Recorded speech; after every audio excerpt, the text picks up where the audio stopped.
War. War never changes.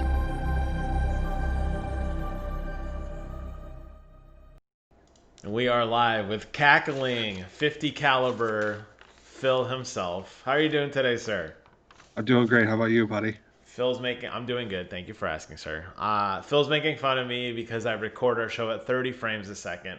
And Phil, knowing that I am a PC Master Race snob, decided to say, does anybody even watch it at 30 frames a second? No. Listen, first of all, welcome to War Never Changes, episode number 26. I was trying to think of a funny show name, and for whatever reason, the only thing that was coming into my head was Evil Spider-Man. Because I slicked my hair back, which has already fallen down, but no product in this beautiful mane. I let it roll, which Phil always makes fun of me for. But I slicked it back, and I'm like, ooh, I look like Evil Spider-Man. You remember Spider-Man 3 with Tobey Maguire? Yes. That was the first thought that came into my little pea brain. I love that you say I'm making fun of you when I talk about your hair. I'm trying to get you to genuinely cut your hair. I'm not kidding. It won't happen. It won't happen until COVID's over. It's gonna. I want it to. It's gonna grow. I want my beard to be down to here easily, maybe more.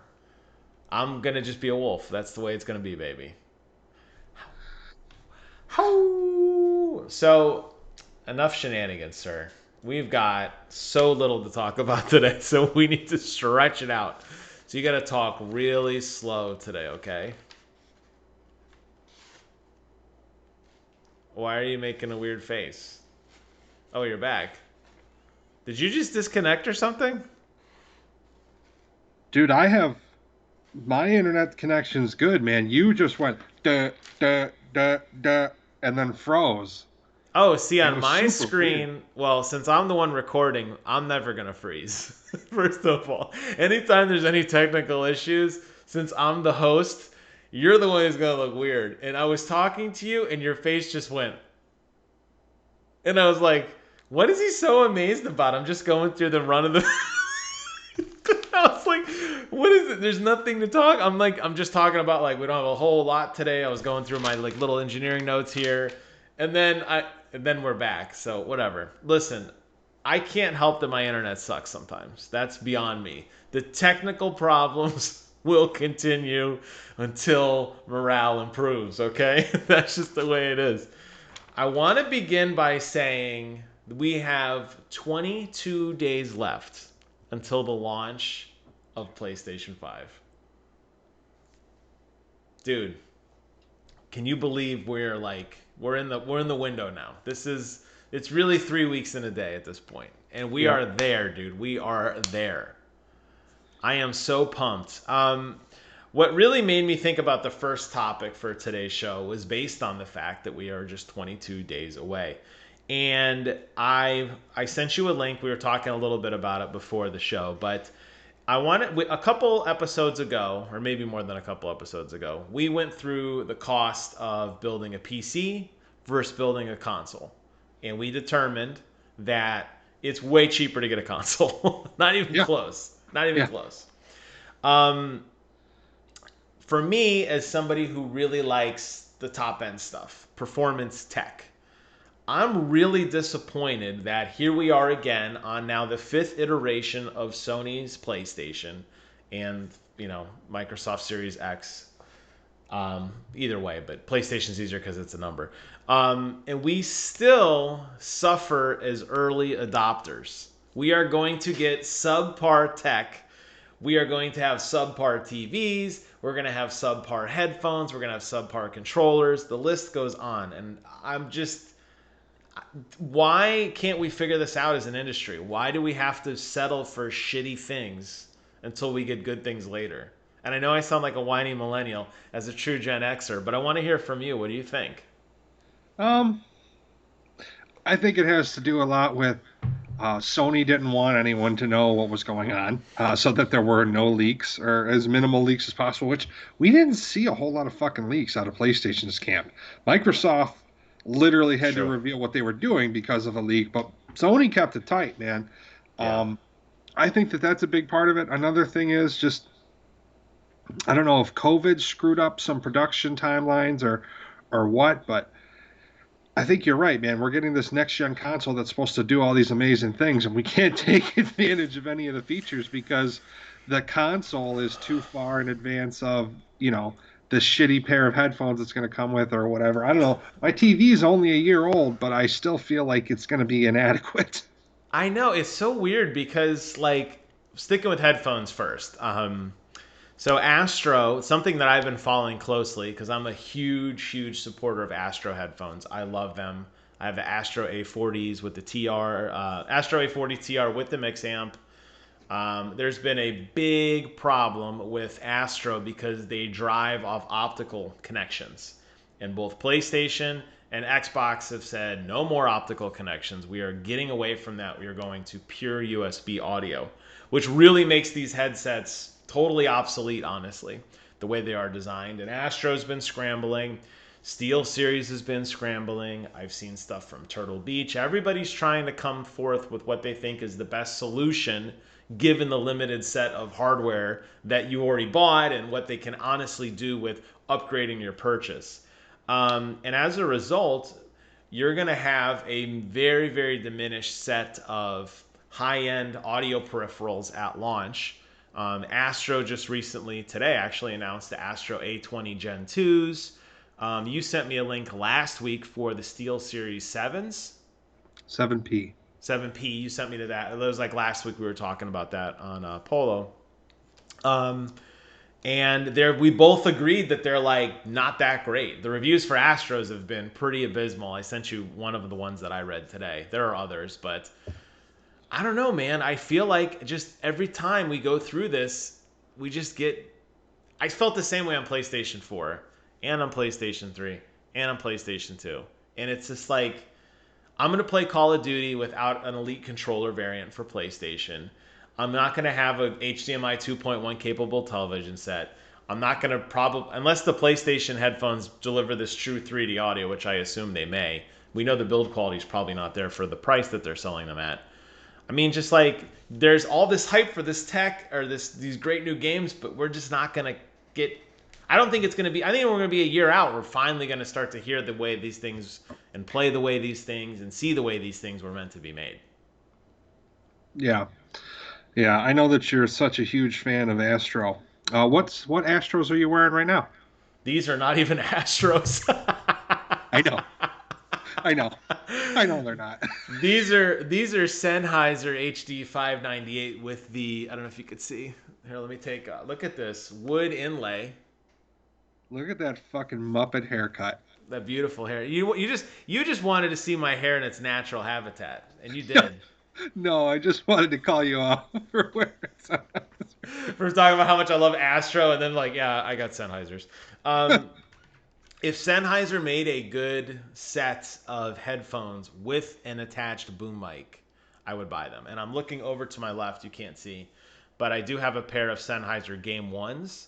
Unfortunately, they're component. They're 3.5mm jack. They do not support USB input. If they did, I would most likely buy a pair of Sennheisers, but I'm limited to Astro because that's what we got. Yeah.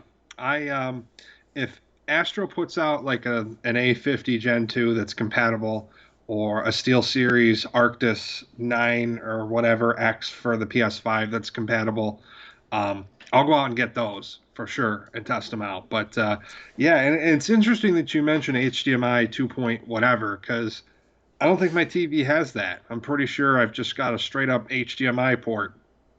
So Yeah, you most likely you're running probably not HDMI 2.1 because that is what allows for the higher frame rate.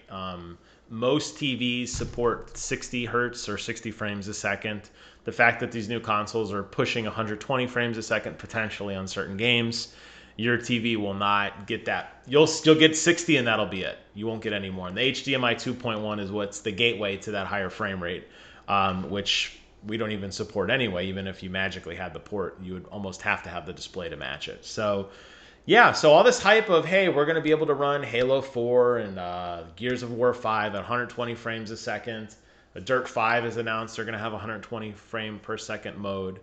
it really means nothing to 99.9% of the people out there. It's just a really it's just a sales pitch, just a hype, a buzzword to get people like, ooh, I get 120 frames a second. It's like, well, you really don't. You think you do, but you don't. By the way, you're fucking dumb. You're trash. Your TV's trash. Yeah. Maybe if you weren't such a poor piece of shit, you could afford a decent TV. And I would love, the problem is because it's cutting edge technology, it's such a generational leap of anything we've had.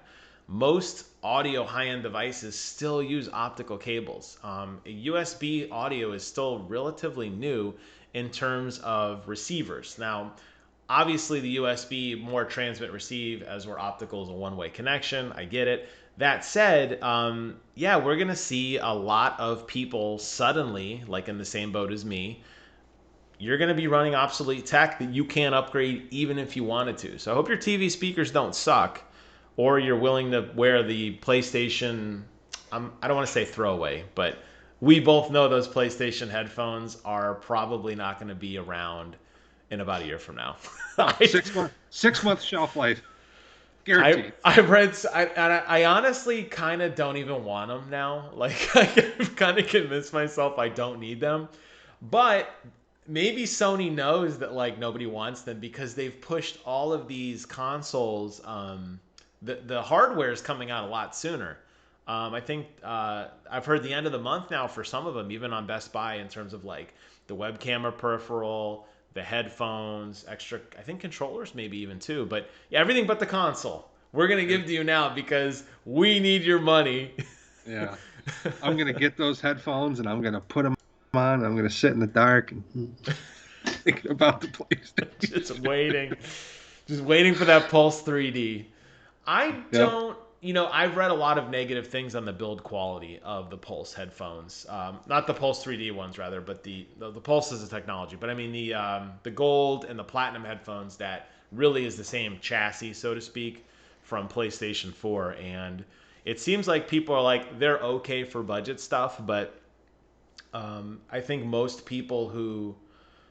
I wouldn't say most people. I think I'd say a majority of people who are playing next generation consoles are willing to invest that kind of money and they want the best experience. And I think like you're going to play probably through Spider-Man, Dark Souls, Assassin's Creed Valhalla with like subpar sound. I just think that's, unless you want to wait, unless you just feel like waiting for a year and then when the new stuff comes out, go back and play and go, oh, that's what it was supposed to sound like. It's a possibility. Yeah. So it's just, and it really goes back to just early adopters in general are always just screwed on stuff. Games get these ridiculous patches. I'll talk about that a little bit later when we talk about some Final Fantasy stuff. But, launch editions of games, launch editions of anything, they suck. And I guess I'm an idiot because I'm telling you, I counted on a calendar. There are 22 days left on PlayStation 5, and I'm like a kid in a candy store waiting eagerly to get one. But I know I'm going to be disappointed, and I'm going to shell out primo bucks for all these games, which will probably cut down in price by at least 50% over the next year. But I'm like, I don't care. I need it right now. Dude, we got to be the first ones to have it so we can post pictures on social media and get 12 likes. For my 7 followers on Instagram, be ready. Be ready. Add Viper Magic. It's coming. You think those funny memes I post and pictures of my dog and everything, just wait till you see the video of me fattily and sweatily opening up a PlayStation 5 console. Losing my mind. My mind. I've got like 4 of them coming.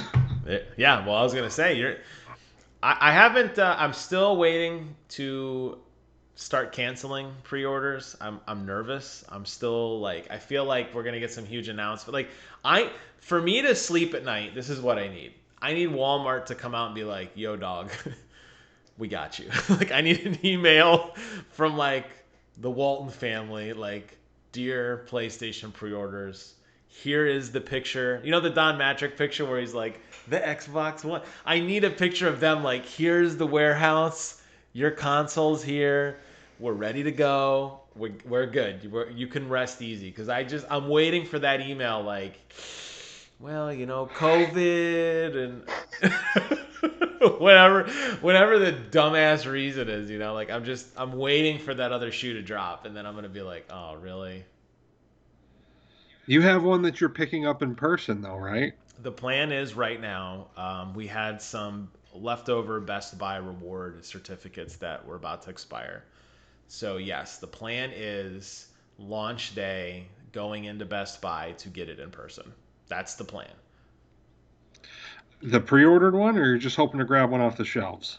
No, pre-ordered. I would be shocked, honestly, with a lot of these stores if they have any that are in on the shelves per se. I could be wrong. I don't know, but it seems to me that the trend for these launch consoles and really just how industry has shifted. Really, Black Friday, some of the announcements I've seen, I feel like they want you to basically pre-order everything, and a store is going to be more of a distribution center than an actual store where you walk up and down the shelves. I think they want you to you got to pre-order, get in line, get it. You don't have a pre-order, go on the website and keep hitting refresh until we can get you one.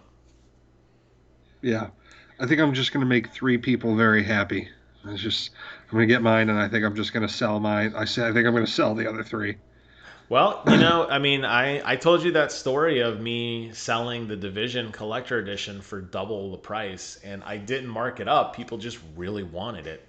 Um, Desperate times, man. If you're sitting on them, like, yo, welcome to Phil's Emporium.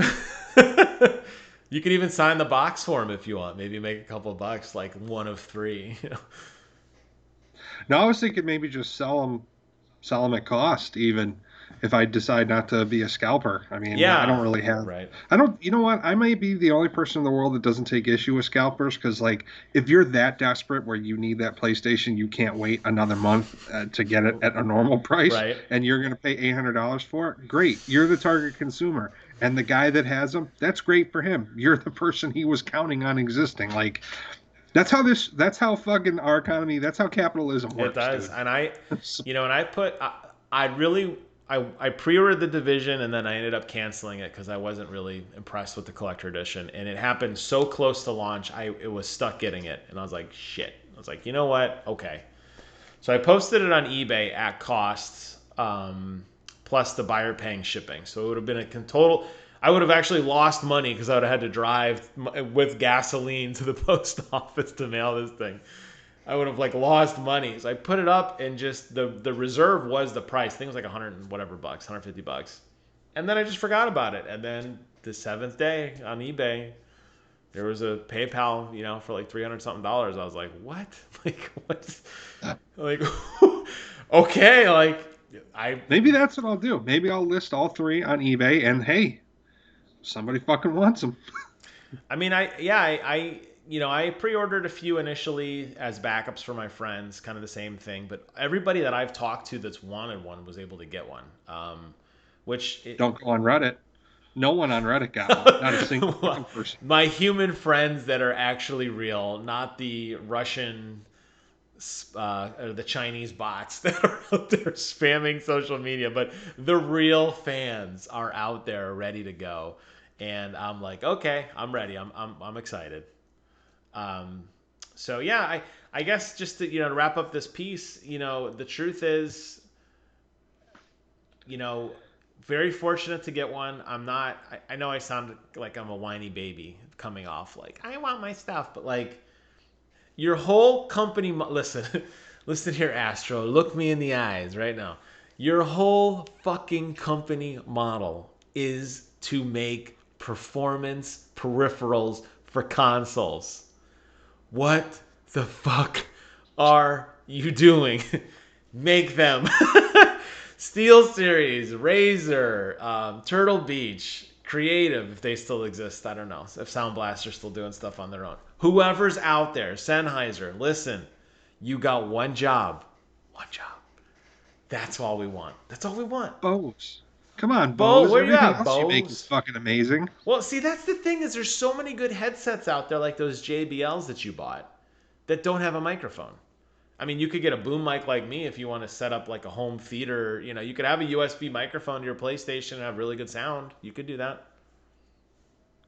No thanks. That's what I'm saying. It's not for most people. That's a nuisance, and this microphone super sensitive. that you'd probably hear the click, click, click, click, click, click. All right. So, moving on to something we didn't really get a chance to talk about last week because we got sidetracked with other things. I want to circle back to Assassin's Creed Valhalla. There have been a significant amount of early play preview events or whatever you want to call it that have now hit the streets. And the overall consensus is not good. It's not good. Really? Yeah, I was really honestly shocked. Like the last 4 games? Okay, so the real question I want to ask, and we can break it down many different ways. Let me ask you this first and foremost. To you, is Assassin's Creed a game more about stealth or more about general combat? To like what your perfect Assassin's Creed game is, or what you think the series should be, I guess. It's supposed to be about stealth. And, if we go back to the Ezio trilogy, there are serious ramifications for not being stealthy. Like 50 dudes will attack you. like Italy will like, assault you, the entire Italian army. It was just so silly though, because you're walking around with all the hookers, and like here's Ezio, he's like 6'4", and these chicks are like 5'6", and he's clearly like wearing his hood and sticking out above them. But like, and you walk right in front of a guard, and he's like, "Yeah, nope, that's just a dude and some whores." Like courtesans or whatever they were called. I don't know, man. It's always been kind of a silly game, but it is about the stealth, and the stealth system means something. And I don't know. I'm just going to go out there on the record and say the last good Assassin's Creed game was 7 years ago, and that was Assassin's Creed Black Flag. Was that 7 years ago? Yeah, dude. That was a launch title for Xbox One. Wow. I didn't even realize it had been that long. Yeah. 7 years, bro. Jesus. Okay. So that's so... Sorry, didn't mean to blow your mind. No, I'm in shock now. Yeah, I guess that's the question is, if it is combat and stealth, and there is a balance between the two. You're going to have fighting sequences, you're going to have stealth sequences. I really feel like Assassin's Creed took a turn in a very odd direction when stealth wasn't rewarded for an instant kill, and you started to introduce a lot of heavy RPG elements. And that's what a lot of the criticisms I've been reading about Valhalla are, is that it's very RPG heavy. There's lots of different gear that you equip. There's a town you build up. There's different currencies. You do different quests for like the woodworker, for this guy, for that guy. You have you can blow a horn and like an army of Vikings will help you assault things. You can equip them. It seems like they've really kind of beefed up the RPG elements of it. And in doing so, stealth does take a backseat because you're going to start getting like effects on your weapon, like a fire weapon or a lightning weapon. And you're going to have enemies that are going to have resistances to them, and they're going to have weak points. And that is really opposite of stealth. You look back at the original Assassin's Creed, Altair had a hidden blade, he had a short sword, and he had a long sword. And that was it. That was all he had. And you really didn't upgrade him because this hidden blade was a one-shot kill because you stabbed them and they died. And I feel like we've gotten away from that, and that seems what the reviews seem to be. And I'm a little nervous about that, honestly, because I think I want a stealth game. If you're asking me, I think I would want a stealth game as well. Dude, the name of the game is fucking Assassin's Creed. Like assassins don't work. Assassins don't work in groups typically. Like, and I know that Edward Kenway was a departure from like the usual. Okay, you're in this fraternal brotherhood or sisterhood, or you're in this fraternal order of assassins, and you're battling the Templars, and it's like this age-old battle or whatever. But like it's like we're so far off course with this franchise. It's a little disheartening. And like innovation in and of itself is fine. I know I'm constantly being like, yeah, but we want people to innovate. But like Assassin's Creed, why are you controlling like an army of people? Like that's the reason that I'm not playing Just Cause 4 anymore, is because I want to play as Rico Rodriguez, a single insurgent here to overthrow a democracy or a dictatorship, not like I want to manage the army of chaos, and their success is what my success depends on. That's not how that shit works. Okay? That's not how the CIA works. That's not how it works, man. So like I'm saying like a lot, and I apologize for that. No, I'm with you in it. This was a criticism that Ubisoft had years ago, And that was really what caused them to take a break from Assassin's Creed following Assassin's Creed Syndicate, was because their games were too like samey. And then taking Assassin's Creed, taking it one step higher to Ubisoft corporate, Ubisoft's games started to feel very samey, and they were all very similar. And Watch Dogs 2 plays very similar the way you explore the world to an older Assassin's Creed game, and The Division and Ghost Recon, they're all kind of blending together, and it's like the same core games over and over and over. And you could argue that even Far Cry is being sprinkled in there now with this zany Assassin's Creed side quest. They said the open world is just a big joke. I think we talked about it last week. The side quest where you have to feed some woman eggs who's living in a sewer so she could fart. And the fart will like blow up into the streets and like murder people or whatever. I don't know what it's supposed to do. But like, This is an Assassin's Creed. yeah, that's going to be a side quest in Valhalla. All the side quests in Valhalla are like straight out of Far Cry. Zany, goofy, bizarre people, nonsensical stuff. It's not, the serious stuff will be the core mission, but everything outside of that is going to be like Far Cry. From what I've read, and I mean, I haven't gotten hands on with it. I don't know why Ubisoft isn't calling me to play these games, but yeah, that's what I've read from all the different reviewers. IGN, Kind of Funny, What's Good Games. They're all talking about it, and they're all saying the same thing.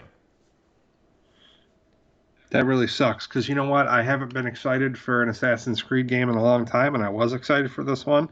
And this is, I know that I can trust you to look into these things, and when you tell me that you're worried about it, I take that pretty seriously. So now I'm kind of bummed out. I pre-ordered the ultimate like $200 edition. So I have everything. I have like maps. I think I'm actually getting like a Viking boat delivered to my house. I mean, I'm gonna get the whole damn ball of wax. And You're getting Leif Erikson's corpse. wow, Jesus, he's getting shrapnel. Just I wanted. I don't know if it's me buying this as like forcing myself to get into it, but I really skipped over Odyssey. I really skipped over Origins. They just did not do it for me. They felt very scattered, I guess. And I'm hearing things about this game on paper that I like, but then I'm hearing from people who've played it. I'm like, I don't want to play The Sims. That's what The Sims is for. Like, I don't want to manage a town. I don't want to like the whole idea you're going to build up a settlement. I'm like, I don't want to. I just want to be like you said. I want to be Rico Rodriguez overthrowing, evil empires. I don't want to be like, hey, come on down to Jimville. We got eggs. We got wood. We got like. I don't really want to do that. And I think that they're really driving you to be that game. And I don't think I'm going to like it, but I'm a hypocrite because I'm spending the maximum amount of money to get this thing. This thing's going to be like $220. Well, you didn't have the information then that you have now, but I don't know. This just feels like the Fallout effect all over again.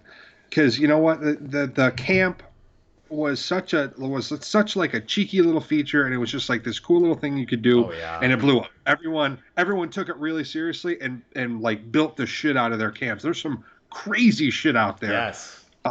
But like Fallout gives you the option to either you can do that or you can go and do this, but they're independent of one another. Like one's success doesn't depend upon the other. So it's this free market system, and the currency is your time, Right. and you can devote your time into doing whatever you want, but you're not forced to do any of that. And I fucking hate these leveling barriers. Like, no, no, no, you got to go make that woman in the sewer fart, or you can't advance the storyline. Like, we're talking about like invading like Great Britain here. Like I don't know what this egg situation has to do with that, but we're on a mission and literally Odin has involved himself with it. So maybe we should just fucking focus. I don't know.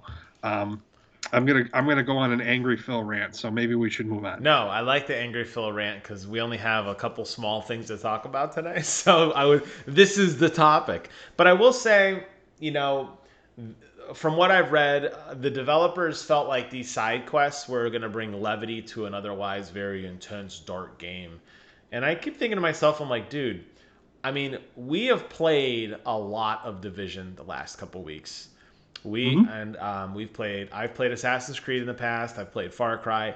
You are a murdering machine. I can't tell you how many people I've killed in Ubisoft games. I mean, the body count is easily in the tens of thousands, easily, and probably more. So don't tell me that, oh, well, we're doing it because it's a dark game. Yeah, we know. The name Assassin is in the title. I get it. We're going to murk some bitches. I'm okay with that. Yeah. I don't know, and I kind of feel like when we're playing like the Division's like one of the most depressing games I've ever played. Oh Like my it God. hits home especially hard right about now. Yep. And but we add our own levity to it because we're like, hey, eat a fucking column of fire, bitch. Like we add our own fun to it. We play it Right. how we want to play it. I don't need them to force me Sure. to find the fun in the game. That means that they don't believe in their product and they don't believe that their product is marketable to a wide audience. And that to me smells a lot worse than whatever the reviewers are talking about. Like the own insecurities that Ubisoft is putting out there about this, Yeah. like the desperate measures they've taken, like I don't know, man. It seems suspect to me. Red is sus. Dunk, dunk, dunk. Everybody's feverishly typing. Where? Yeah. So here's the deal. Like, I agree, and I think that was the point I was driving towards, and I'm glad you made it. Um, I think back to, and I know you haven't played Spider-Man. I don't know why. What the hell's wrong with you? The new Spider-Man on It's in my backlog. your backlog. Well, when you're playing Farming Simulator like an asshole, put down the Cummins turbo diesel tractor and go play Spider-Man. It'll blow your damn mind. But what I was gonna say was, in that game, they put in they put in these really dopey sequences with Mary Jane where you had to like stealth around, and everybody hated it. It was like, what the? We're having fun playing as Spider-Man. We're kicking people's asses. We're swinging around the city. We having fun. It's like, now you have to do a forced stealth mission with Mary Jane, and she's gonna go take pictures of some whatever. And the developer said, we did this because we wanted to break up the game. We thought you would be tired of playing as Spider-Man. And I'm like, you know what happens when I'm tired of playing as Spider-Man? I will play a different fucking game.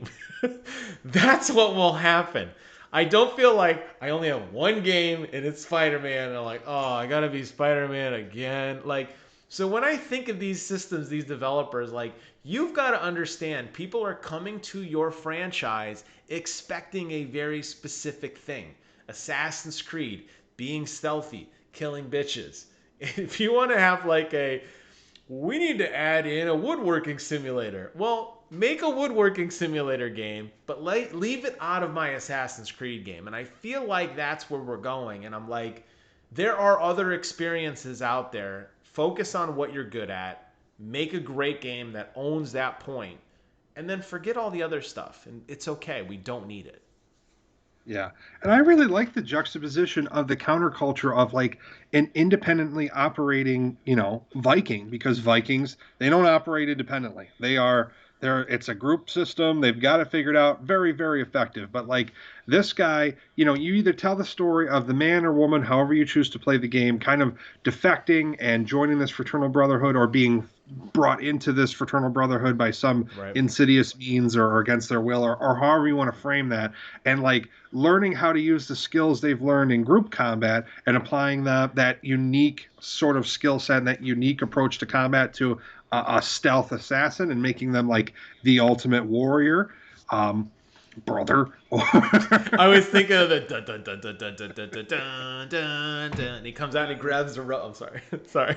But that to me sounds like a cool idea. Not Yes, like, I agree. hey, we're the leader of all these Vikings and like forget the stealthy assassin shit. You're gonna hear us coming a mile away because Vikings tend to scream.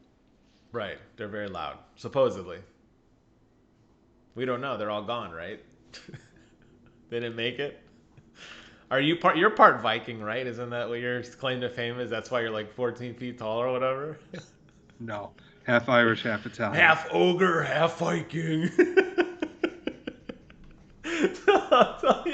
So I'm with you though, and I guess that's my point. Is just as I'm reading these reviews and I'm thinking, I'm like, okay, like, what are we doing here? I mean, I'm gonna play it. I'm excited for it. I'm not gonna cancel my Super Edition because I like the statue.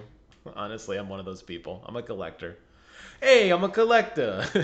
Hey, Paul. Hey, Paul. We'll talk about Paul in a minute. But yeah, so I'm excited for it, and I don't know if I'm artificially exciting myself in the sense that like I'm gonna spend a lot of money, so I have to enjoy it. But I just it's too late. It's done now. But I would just caution, or out loud, I would say, look, in the future.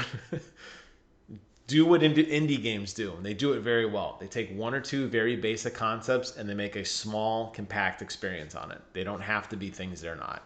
And I think if it goes off the rails and people are like, what happened to this stealth? All we're doing is running around with axes and swords and stuff. Well, maybe that's not what people wanted. Yeah, I can't. I'm still like, I'm kind of, I'm kind of down in the dumps now that we had this conversation, but I'm still excited to see what it will actually be like, and maybe I'll be like one of 10 people that likes it. I don't know. We'll see. Yeah, I mean, it's still too soon to tell. I mean, this is just opinions of what other people have played. That doesn't mean the critics are right or wrong. It's just their thoughts. Right. So, last topic this week is, of course, the best topic, what you've been playing. And I'm going to start and talk about The Division, which I've been playing pretty extensively with you. Now, I'm talking about OG Division. I'm talking about the one that came out like a while ago, a hot minute ago. It may be 7 years old. You know what? I'm trying to think because it might have been a close launch game to. Let me see if I can find it here really quick. I should have looked this up beforehand. I feel Are like you gonna look? I wanted to see when the Division came out, like what year did it actually release? Because it's 2016. Wow. Okay, that's a lot later than I thought. Okay, I stand corrected. I thought it was a lot older than that. Um, so I played through the Division a lot when it first came out on PC. I moved on to Division 2. That is a total white screen. Oh, there we go. What are we looking at? We're looking at your phone, a blurry phone. Launch for Assassin's Creed Black Flag, Oh, you're looking at black. October 29th, 2013. God, so And old. it's still a beautiful It still game. looks great. I played through the Division 2. I beat that. I thoroughly enjoyed it. And then Division 1 came out on Games with Gold for Xbox. Not a Game Pass thing. It was just free, which is cool. So I convinced Phil to get it. And shockingly, the man who goes by 50 Caliber himself had never heard of this game and knew nothing about it. So got you into it. What do you think? Hmm. What are your thoughts, Mister? It's a lot to take in. There's RPG elements. There's a story. Like what if you had to give a sales pitch on the Division? What are your thoughts? I love it, and you'll love it too if you have a friend to play with. I wouldn't play it solo.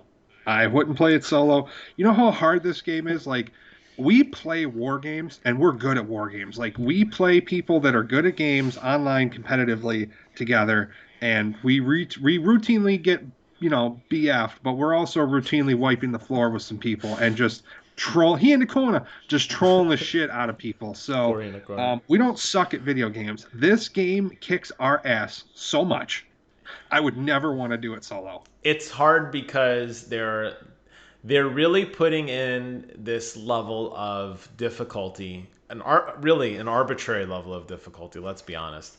By making enemies very bullet spongy. So you have your standard enemy, then you have your purple guy, then you have your yellow guy. And not only do the purple and yellow guys take a shit ton of damage to the face, I'm talking emptying 400 rounds of machine gun ammunition right to their freaking face, right in their mouth hole. I'm also talking about when they hit you back, they hit you for like 10 times the damage of anybody else. So it's like a single shot and you're basically knocked. You're out of Yeah. combat. Like being bullet spongy is one thing, but I think I counted. I think I counted when we were playing the one that took us forever to beat the other night. The Yeah. yellow guy, the yellow guy, I before he died, before I made any reasonable like dent into his first layer of armor, I'm pretty sure I put 60 to 100 bullets in him, and I don't know Jesus. if you realize that, but the bullets I was using were fairly large. 7.62 millimeter rounds they're big.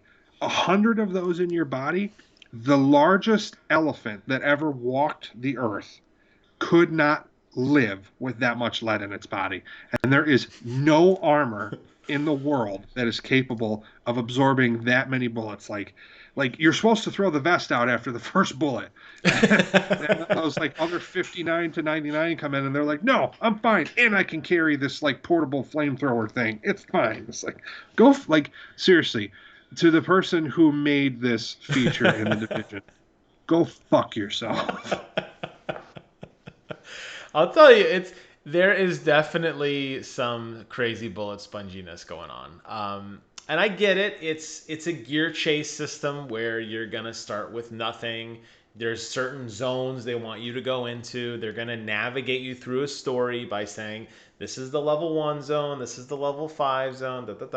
It's the same enemies you're fighting. They just have a better level next to them and they hit harder. By then, you have better armor to mitigate said damage. And I get it. They want you, it's going to funnel you into their store to buy DLC to get better guns. It's going to funnel you into their crafting system to make better materials and to upgrade your weapons and everything. And I'm okay with the progression in that sense. But yeah, I agree with you. It is some serious bullshit, especially when we're dominating, absolutely dominating through zone after zone after zone. And then you get to the final boss and you just can't beat it. And I think we spent probably longer on that boss than we did on the mission leading up to the boss, which was a pretty lengthy mission. We worked our way through I think multiple buildings, up and down staircases, sewers, I mean, we worked our way around, but boy, it is kind of like, I won't say humiliating, but it is really deflating of an experience. And I would say Yeah. that's my biggest criticism of the game by far. Yeah. It can be very discouraging.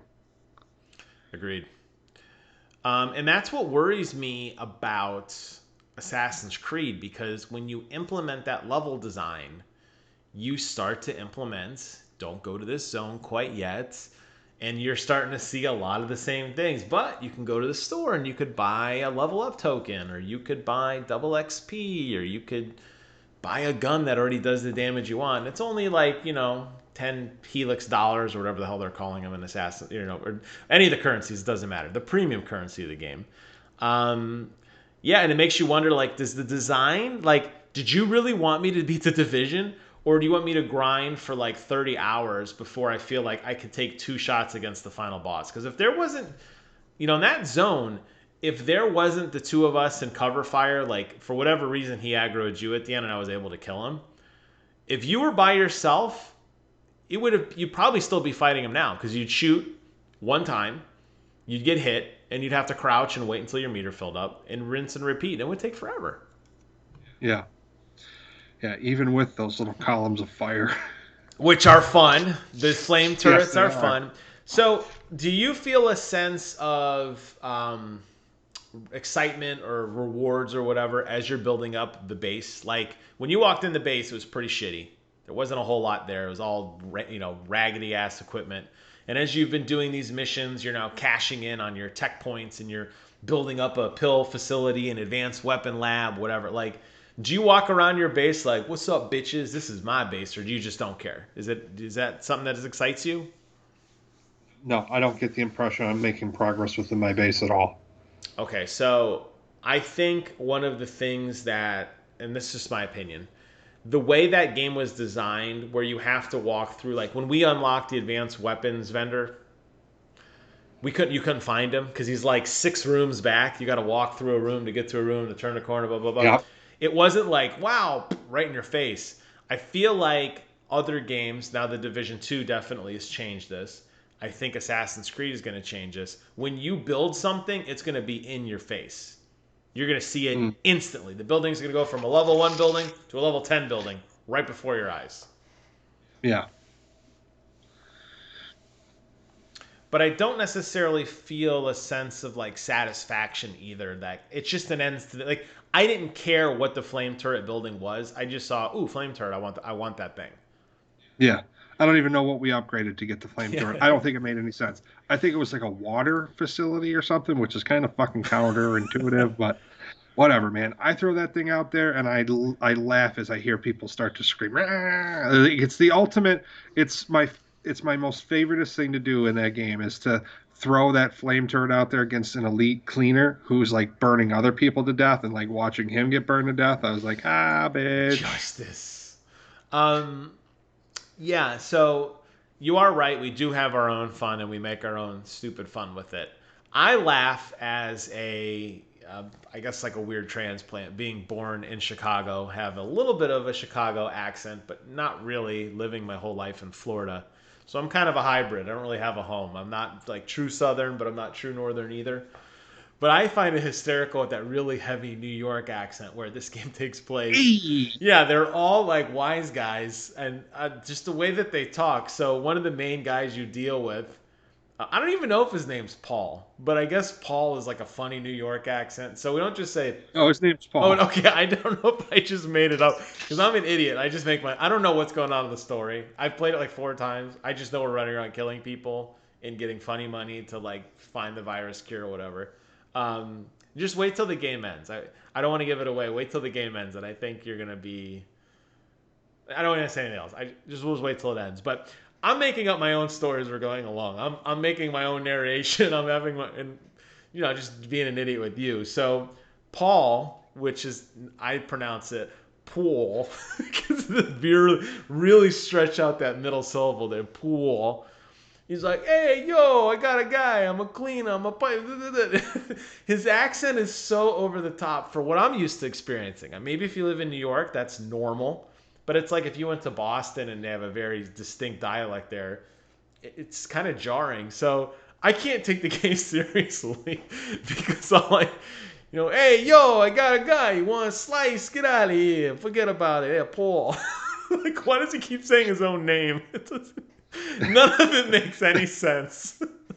That's what's going on. Anytime we're in a cutscene, I'm seeing it for the first time, but I can't hear anything because this moron is just like, "Hey, gabagool, Paul, you want some salami on that sandwich?" And then him pissing himself laughing. I missed the whole fucking cutscene. All I got out of it is that yes, Paul is Paul. Yeah, the fact that he has to say his own name so many times because it's such an easy dialogue. It's dumb. I don't know. Like, it is a dark game. Maybe that's why it's like a defensive mechanism because it's basically COVID the game. Like we're like 5 feet away from that reality. Like where like the world's just going to hell. People are in the streets dying. Like this virus has run rampant. The gangs have taken over. The city's fallen. The world's fallen. So it is kind of dark, but there's Paul, and when Paul's giving you orders, they're like, "Hey, pick up that battery and carry it over there," and then like 700 guys come out. You can't help but laugh because it is kind of comical. Like, thank you so much, Division Agent. You've restored power to the city, and it's like all I did was pick up a box that was laying in the middle of the street and walk like 40 feet, and I plugged it in and like. Ta-da! Times Square has power again. In that 40 feet, you murdered 50,000 people. That's the thing. You went through about 74,000 pounds of lead. You killed everything. Yeah. But it's a beautiful game. I think it holds up incredibly well. The lighting, the realistic, the just the attention to detail and everything. Everything just looks so meticulously created. The environments, the way that you go through apartments and the climbing ropes and shooting, it's a really special game. And even after all these years, I still like it. This is like the 5th time I played this thing and it's still fun. Yeah, it's a fun game for sure. I'm enjoying the shit out of it. In fact, I kind of hope that we end up playing some later. We'll see what Santa brings. Yeah, I'll be on later though. It's fun. It's a stupid response. What? Let's see what Santa. I say that all the time. Like, we'll see what Santa brings. Like, maybe you'll get a present. Sorry, I must have got lost in the sea of Paul. Fucking Santa Claus, eh? Come in my house. Jesus. Paul, get a little feisty there. Any other games you have been playing on your own? You've No, been nothing. No. no, Are you? no. I like. I have no desire to play anything except the Division. I don't know what it is. Wow. Okay. I keep telling myself, go get Spider-Man, play it before the other one comes out, so you and Jim are playing Morales at the same time. But it's like I pre-ordered the one that comes with it, so I'm gonna buy it fucking twice, and I haven't even played it yet. Hey, I'm gonna buy it Hey, twice. Get out of forget here. about it, eh? I'm an idiot. I buy it here. I buy it there. Paul. See, it's fun. My name's Paul. What you should take from this is that my name is Paul. It's really. I think this episode will be. I think it's gonna be. My name is Paul. It's gonna be the title of this. It has to be. Just be Paul. Okay, I can do that. I have been playing, and I am this close to finally beating Final Fantasy 15. I have a lot of thoughts on it. I'm gonna wait till the story ends to give my final thoughts, but. The one thing I want to say to kind of tie it back into the first topic of the show is that this game really has gone major changes. This is a radically different game now than at launch. The fact that I'm on version 130, 1.30, has launched 30 different updates with tons of DLC added for free, story elements, weapons, gameplay mechanics. If I bought this game at launch and played through it, I would be pissed right now because you missed out on a shit ton of stuff. Hey, you're trash. And honestly, Paul, we need to make a. You know what I need? We need a third camera of Paul. That's what we need. But seriously, like sticking with the update stuff and the early adopter piece, it's so frustrating because, like, I remember playing The Division at launch. I bought it for PC, and it ran well, but there were issues. The Dark Zone was broken. A lot of the guns didn't work. The modifiers weren't clear, and they fixed it. And now here we are, years later, playing The Division for free, and it's like the most refined version of the game. And, like, honestly, sometimes I feel like, and I'm going to sound super hypocritical again, it's like maybe I'm better off waiting. Like maybe I don't need Assassin's Creed day one. Let them have some time, figure it out. And then when the game doesn't suck, I'll be there ready and new. It's new to me. Yeah, no, and that's kind of like the approach I take when I come across a franchise I'm very interested in playing, but I don't know if I'm gonna like. I just wait.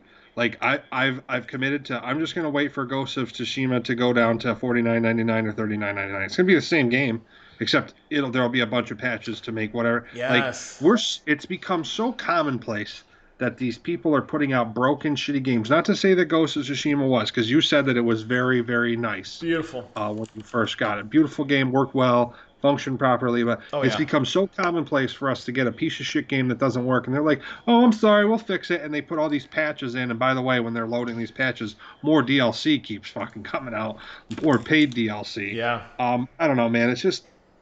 I have a very cynical viewpoint of that, but we have to get to the point where we say no to broken games. Like it's hard. Everyone is like they have this fear of missing out, or I need to be able to blurb on social media, hey, I got this new game, or I want to be able to talk about it with my friends or whatever. And it's just no, you're right. If we could get over that like little level of insecurity and immaturity that I feel like the whole industry suffers from, like we need to be the first one to talk about it, like check in at GameStop, picking up blah, blah, blah, like that 6 of our 600 friends actually care about because everyone else has productive adult lives. Yeah, apparently. Apparently, right? I feel like it would force the industry into being the best version of itself. And right now, the most commonplace tactic is to release a shitty broken game and people will deal with it and you fix it when you get the chance. Like Grand Theft Auto 5 is still a broken piece of shit and Rockstar doesn't care. Yes. They keep putting out more DLC and people keep buying it and it's a cash cow and there's no reason for them to fix it ever right. or under any circumstances. You're 100% right. Yeah, I think that's the problem is it's this it's the FOMO, right? The fear of missing out. I could say that, I guess one of the reasons why I jump into these games early, particularly The Division, is I knew it was a hot game and everybody was talking about it and I didn't want it to get spoiled. And I knew that the places I frequent on the internet, Reddit, Reset Era, NeoGAF. Well, Reset Era wasn't around at the time, but NeoGAF. A lot of forums were always talking about stuff. I unfortunately had The Last of Us 2. There's a major twist in that game. That was spoiled for me because somebody commented on a YouTube video I did about something totally unrelated. They're like, hey, when are you going to talk about this? And I was like, oh my God. Like, so it does kind of diminish it. So in a sense, like the game comes out, I need to lock myself in a room and play it because I don't want it to be spoiled. I guess Final Fantasy was different because I know it's not a very popular genre.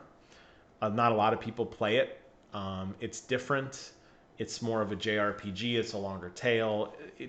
And I think it wasn't in like the popular mind. You know, like a lot of people weren't talking about it. But yeah, you know, it is really frustrating when you look like Ghost just came out with this huge patch just yesterday, or like 2 or 3 days ago. They added multiplayer to it now. They added all this DLC, all these new weapon mods, all these new skills.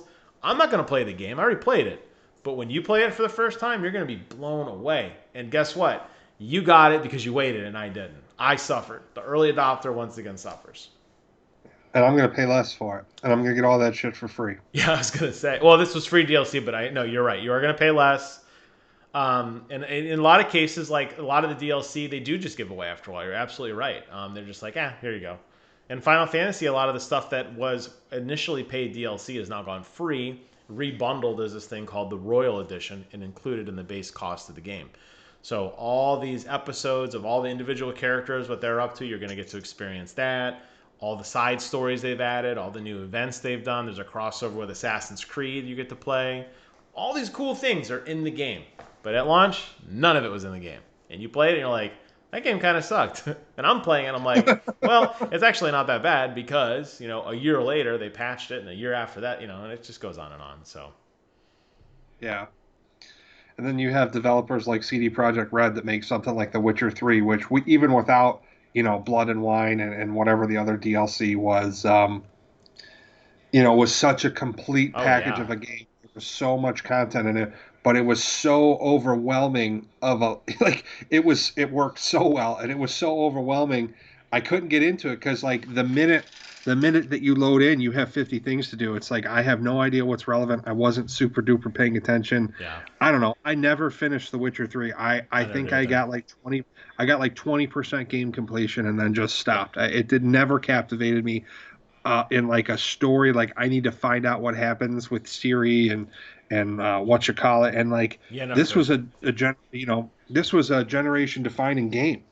They made a Netflix special about it.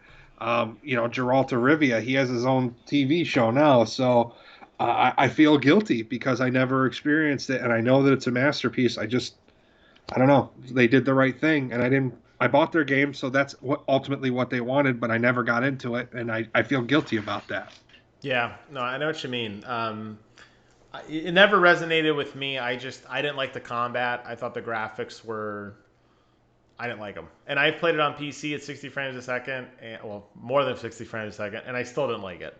It wasn't my thing. But it is interesting that that game does come out and blows people away for so much stuff that they included at launch. And a lot of these games you see drip fed over time, and it's like, wow, like it just shows how wild the industry is, I guess. You know, all these years later, there's still game companies releasing subpar hardware at launch, or the performance hardware as we talked about, patching stuff later on. I mean, we're into like so far into the life cycle of these game companies, the Nintendos, the Segas, the PlayStations, the Xboxes. They still haven't figured this shit out. It's baffling to me.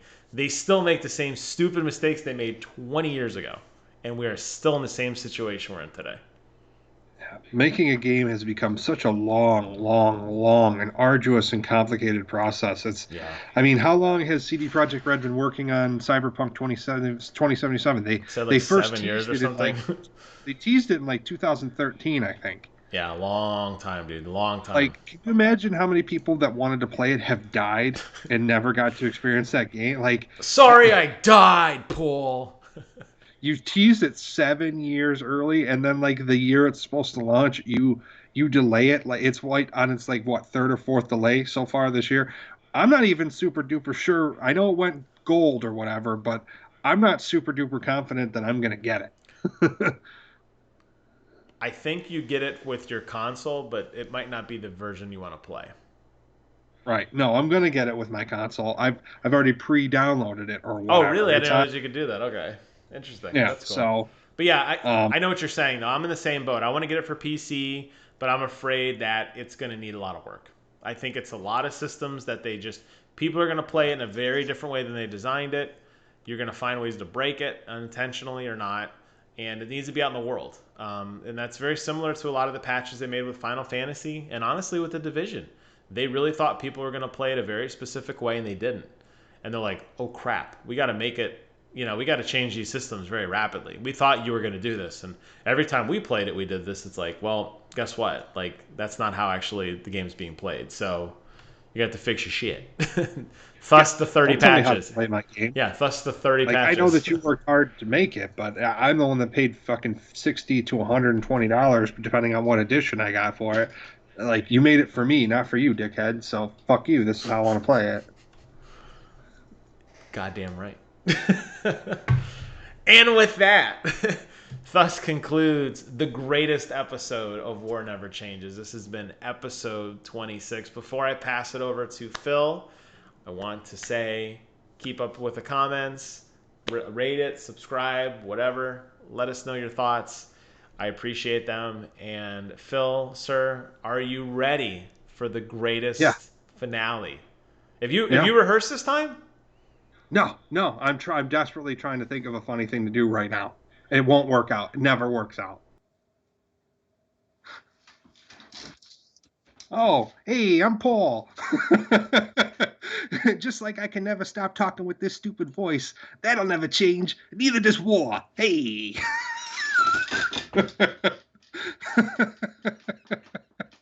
Thanks for tuning in, guys.